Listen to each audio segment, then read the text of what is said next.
아멘. 오늘 함께 읽으실 하나님의 말씀은 시편 73편 1절에서 14절까지 말씀입니다. 이 말씀은 구약성경 854쪽에 있습니다. 저희 이 말씀 한 절씩 돌아가면서 읽고 마지막 절 함께 읽도록 하겠습니다. 하나님이 참으로 이스라엘 중 마음이 정결한 자에게 선을 행하시나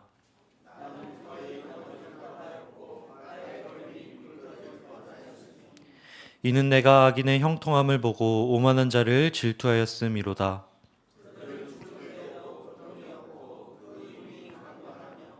사람들이 당하는 고난이 그들에게는 없고 사람들이 당하는 재앙도 그들에게는 없나니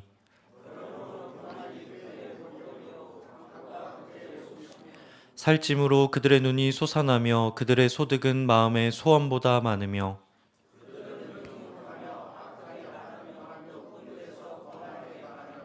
그들의 입은 하늘에 두고 그들의 혀는 땅에 두루 다니도다.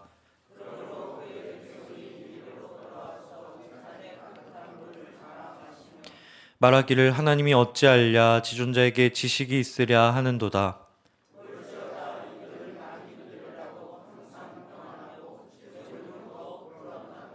내가 내 마음을 깨끗하게 하며 내 손을 씻어 무죄하다 한 것이 실로 헛되도다. 나는 종일 재난을 당하며 아침마다 징벌을 받았도다. 아멘. 종종 우리는 믿음이 좋으면 복을 받게 된다는 믿음을 갖곤 합니다.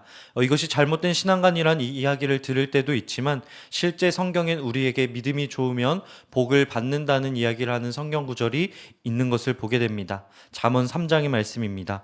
내 아들아 나의 법을 잊어버리지 말고 내 마음으로 나의 명령을 지키라. 그리하면 그것이 내가 장수하여 많은 해를 누리게 하며 평강을 더하게 하리라. 이 말씀은 우리에게 분명하게 이야기하는 것을 보게 됩니다. 하나님의 말씀을 지키면 장수하고 평강을 누리게 될 것이라고 약속하는 것을 보게 됩니다. 이것은 지혜의 책 잠언 전체의 주제입니다. 성경은 분명 하나님의 말씀에 순종하는 자에게 복을 준다고 약속하고 있습니다. 그런데 또 다른 지혜의 책 전도서는 이렇게 이야기합니다. 세상에서 행해지는 헛된 일이 있나니 곧 악인들의 행위에 따라 벌을 받는 의인들도 있고 의인들의 행위에 따라 상을 받는 악인들도 있다는 것이라 내가 이르노니 이것도 헛되도다. 지혜의 왕 솔로몬이 보니 상을 받지 못하는 의인과 벌을 받지 않는 악인이 있습니다. 나아가 벌을 받는 의인과 상을 받는 악인도 있다라고 하는 것이죠. 같은 성경이며 같은 지혜서인 잠언과 전도서가 정반대의 이야기를 하는 것을 보게 됩니다. 잠언은 인과응보에 대해, 전도서는 이해할 수 없는 부조리한 세상에 대해 우리에게 이야기하는 것을 보게 됩니다.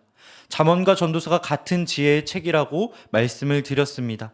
성경의 지혜라고 하는 것은 실제 이 땅에서 하나님의 뜻이 어떻게 이루어지는가, 우리는 그 뜻을 어떻게 살아낼 수 있는가에 대한 묵상을 의미합니다. 세상을 살아가게 되면서 만나게 되는 부조리한 일을 감추지 않고 주님 앞에서 고민하며 묵상하는 것, 바로 그것이 지혜라고 하는 것이죠. 다시 말해 이해되지 않는 일에 대해 외면하는 것도 아니고 그것으로 인해 우리의 믿음을 포기하는 것도 아니다라고 하는 것입니다. 잠언과 전도서는 정반대의 통찰을 우리에게 이야기합니다. 잠언은 하나님 경외가 이 땅에서 복을 받는 길이라고 이야기하고, 전도서는 세상은 늘 정의롭진 않으며 선하게 살아도 고통받을 수 있다고 우리에게 이야기하는 것을 보게 됩니다. 오늘 우리가 읽은 시편 73편 역시 지혜시로 분류되는 말씀입니다. 예루살렘 성전의 예배 인도자 아삽의 시인데 여기에는 잠언보다는 전도서에 가까운 내용이 담겨 있는 것을 보게 됩니다. 1절 말씀입니다. 하나님이 참으로 이스라엘 중 마음이 정결한 자에게 선을 행하시나. 찬양인도자 아삽은 먼저 하나님을 찬양합니다. 하나님은 선하신 분이며 그 선함은 정결한 마음을 가진 자에게 나타난다고 이야기하는 것을 보게 됩니다. 그러나 곧이어 2절에서 뭐라고 이야기합니까? 나는 거의 넘어질 뻔하였고 나의 걸음이 미끄러질 뻔하였으니. 2절에서 아삽의 고백이 흔들리는 것을 보게 됩니다. 1절에 참으로라는 말을 덧붙여 하나님을 높였던 그의 마음이 곧이어 2절에서 흔들리게 되더라는 것이죠. 저희가 읽은 개역개정엔 생략됐지만 2절은 그러나라는 말로 시작되는 것을 보게 됩니다. 그러나 나는 거의 넘어질 뻔하였고 나의 발걸음이 미끄러질 뻔하였다. 이스라엘과 청결한 자를 향한 하나님의 선하심을 확신했지만 그 인생을 살아보니 마음을 뒤흔드는 상황들을 목도하게 되더라는 것입니다. 삶의 어떠한 경험이 그토록 그 예배 인도자의 확신을 뒤집었던 것일까요?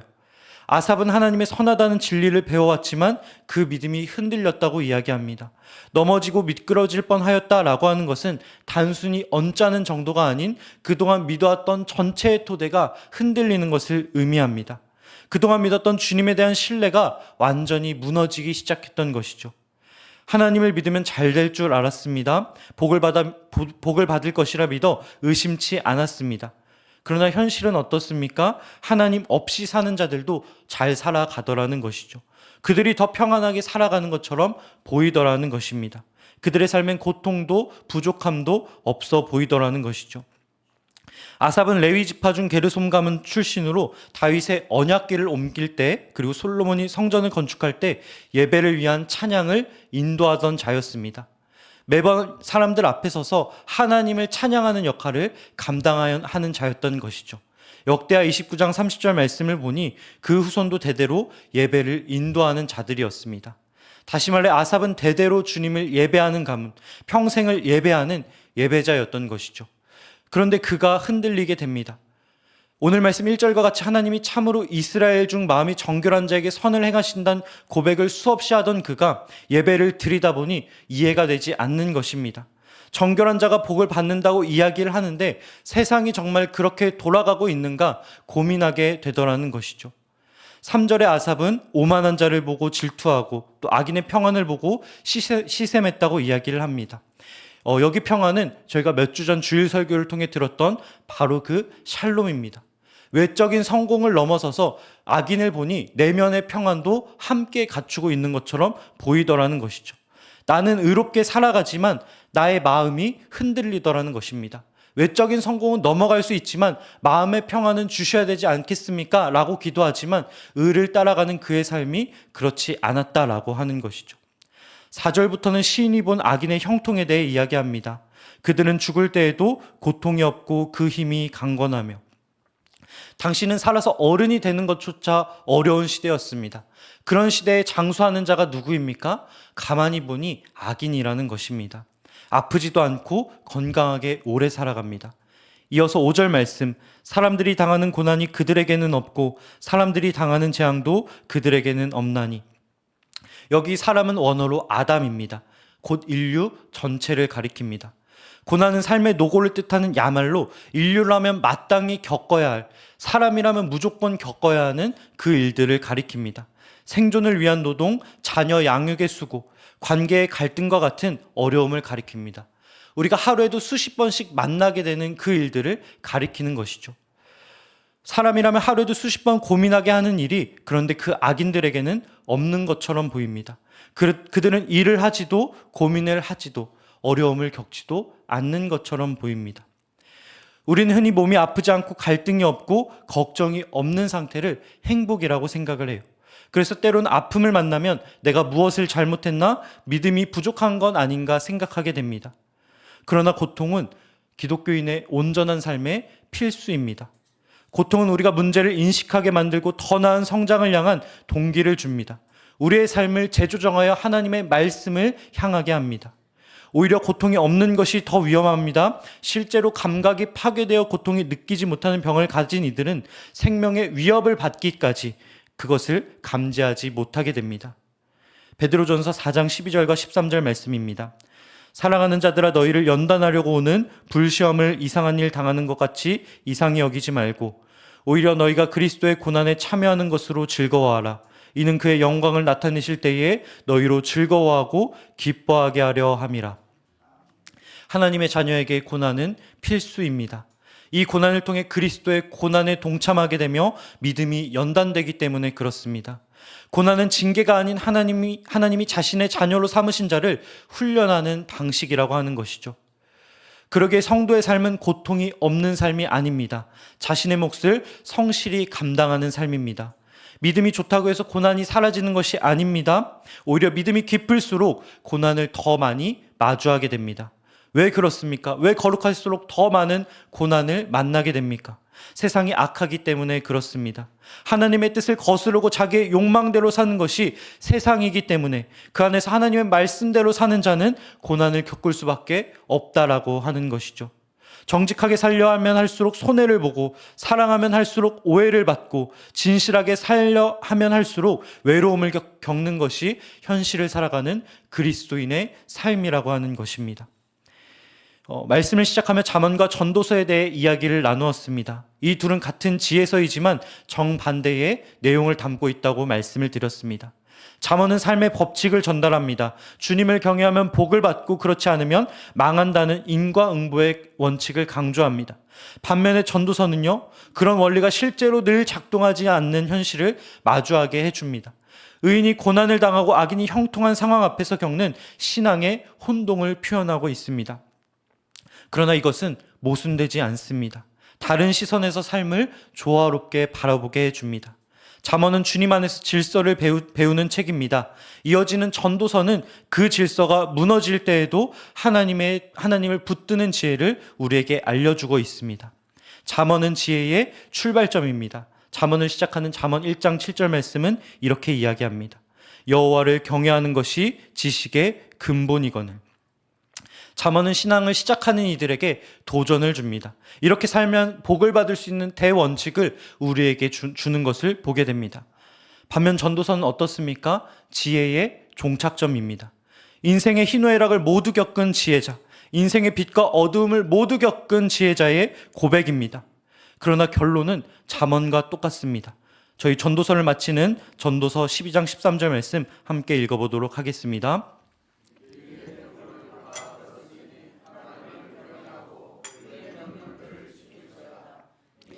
모든 사람의 본분이니라. 아멘. 신앙을 시작하는 자든, 인생의 모든 경험을 겪고 인생을 끝마치는 자든 그 사람의 고백은 똑같습니다. 지혜자가 뭐라고 고백을 합니까? 하나님을 경외하는 것이 사람의 본분이라고 이야기를 합니다. 인생이 잘 풀리든 그렇지 않든 우리의 삶에 기본적으로 갖춰야 될 태도는 하나님을 경외하는 것이라고 하는 것이죠. 신앙은 단순한 공식이 아닙니다. 현실 속에서 하나님과 씨름하며 자라가는 여정입니다. 잠언은 말씀에 순종하면 복을 받는다고 우리에게 이야기합니다. 전도서는 그 복이 보이지 않을 때에도 하나님을 붙들며 경외하라고 우리에게 이야기합니다. 무엇이 성숙한 신앙입니까? 성숙한 신앙은 현실의 모순 앞에서도 하나님을 경외하는 마음을 놓지 않는 것입니다. 전도자의 마지막 고백과 같이 하나님을 경외하고 그의 명령을 지키는 것은 바로 그것이 우리가 붙들어야 할 신앙의 기준이라고 하는 것이죠. 우리의 현실이 잠언과 같이 복으로 보답받을 때도 있을 것입니다. 그러나 전도서와 같이 이해되지 않는 순간을 걸어갈 때도 있을 것입니다. 어느 쪽이든 우리를 향한 하나님의 사랑은 변함이 없는 줄 믿습니다. 어느 상황이든 그 모든 것이 저와 여러분을 빚어가시는 주님의 손길임을 믿는 저와 여러분 되길 간절히 소망합니다. 지혜는 정답을 아는 것이 아닌 하나님과 함께 걸어가는 믿음의 자세입니다. 오늘 하루 그 지혜로운 삶 사는 저와 여러분 되길 주님의 이름으로 간절히 축복합니다. 기도하겠습니다. 사랑과 진리의 주님, 오늘도 주님의 말씀 앞에 서게 하여 주시니 감사드립니다. 우리는 잠언의 약속을 붙들고 살지만 때로는 전도서와 같이 이해되지 않는 현실 앞에 낙심할 때가 있습니다. 그러나 그 가운데 주님은 여전히 살아계시고 우리와 함께 하시는 줄 믿습니다. 고난이 우리를 흔들지 않게 하여 주옵시고 현실의 모순 앞에서도 주님을 경외하는 마음을 잃지 않게 하여 주옵소서. 형통이 보이지 않아도 주님의 선하심을 신뢰하게 하여 주옵시고 눈에 보이는 복보다 영원한 진리를 붙들며 살아가게 하여 주옵소서. 오늘도 각자의 자리에서 정직하게 살아가려 애쓰는 성도들을 위로하여 주옵시고 외로움 속에 있는 자들에게 주의 임재로 함께 하여 주옵시며 수고하며 애쓰는 이들에게 하늘의 위로와 쉼을 허락하여 주옵소서. 감사드리며 이 모든 말씀 우리 주 예수 그리스도의 이름으로 간절히 기도드립니다. 아멘. 하늘에 계신 우리 아버지, 아버지의 이름을 거룩하게 하시며 아버지의 나라가 오게 하시며 아버지의 뜻이 하늘에서와 같이 땅에서도 이루어지게 하소서. 오늘 우리에게 일용할 양식을 주시고 우리가 우리에게 잘못한 사람을 용서하여 준 것 같이 우리 죄를 용서하여 주시고 우리를 시험에 빠지지 않게 하시고 악에서 구하소서. 권능과 영광이 영원히 아버지의 것입니다. 아멘. 이 시간 함께 기도로 나아가길 소망합니다. 믿음으로 살면 복을 받을 거라 배워왔지만 때론 악인이 형통하고 의인이 고난받는 현실 앞에 우리의 마음이 흔들릴 때가 있습니다. 여러분은 그럴 때 여러분의 믿음을 어떻게 지키고 계십니까? 눈에 보이는 결과가 없을 때에도 주님이 여전히 선하시다는 고백을 하고 계십니까? 오늘 아삽의 고백과 같이 우리 안에 흔들림이 있지만 그 속에도 주님은 우리를 붙드시고 진리로 이끌고 계심을 믿습니다. 이 시간 함께 기도하실 때 세상의 모순 가운데서도 믿음을 버리지 않고 주님을 따르게 하여 주옵소서. 우리 안에 진짜 지혜, 하나님을 경외하는 마음이 자라나게 하여 주옵소서. 고난을 겪는 이들이 낙심치 않고 주님의 선하심을 신뢰할 수 있게 하여 주옵소서. 우리 함께 주신 말씀과 기도 제목 붙잡고 함께 기도하며 나아가도록 하겠습니다. 기도하겠습니다. 주여,